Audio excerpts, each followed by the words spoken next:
আজকে আমি কথা বলবো বাংলাদেশের টপ 5 মানে টপ 5টা হিরো এদেরকে নিয়ে কথা বলবো। কে কে আছে আমার লিস্টে, কোন কোন হিরো আছে সেটাই বলবো। তাহলে 5 নম্বর দিয়ে শুরু করি। 5 নম্বরে আছে ফেরদৌস। আপনারা সবাই চেনেন ফেরদৌসকে। তিনি বাংলাদেশে জন্মগ্রহণ করে বাংলাদেশের মুভি করেছে, বহু মুভি করেছে বাংলাদেশে, এবং তার সাথে সাথে আমাদের ইন্ডিয়াতেও মুভি করেছে। তার সবথেকে অন্যতম মুভি হচ্ছে ইন্ডিয়াতে দাদা ঠাকুর। আপনারা যদি না দেখে থাকেন তাহলে দেখতে পারেন, মুভিটা সুপার ডুপার হিট। তারপরে নাম্বার 4-এ আছে আপনার আমার লিস্ট। এটা আপনারা কেউ কিচ্ছু মনে করবেন না, পুরোপুরি আমার লিস্ট। আমাকে ভালো লাগে এই হিরোগুলোকে, ঠিক আছে? তাহলে নাম্বার 4-এ আছে আপনার আরফিন শুভ।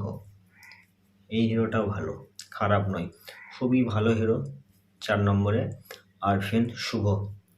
3 নম্বরে শাকিব খান।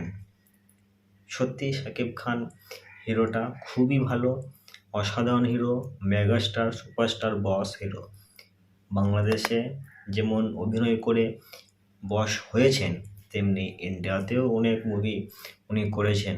চালবাজ থেকে শুরু করে আরও মুভি আছে ইন্ডিয়াতে, 2-3-4টে এরকম মুভি উনি ইন্ডিয়াতে করেছেন।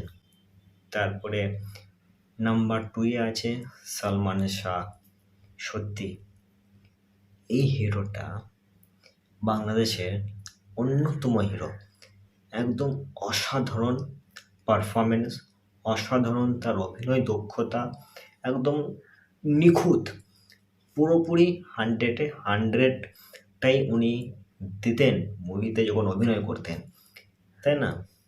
তো সালমান শাহ অসাধারণ হিরো। নাম্বার 1-এ আছে মান্না। আপনারা সবাই চেনেন মান্নাকে। সত্যি মানুষটা খুবই ভালো মানুষ, এবং তিনি হিরো হিসাবে খুবই ভালো হিরো।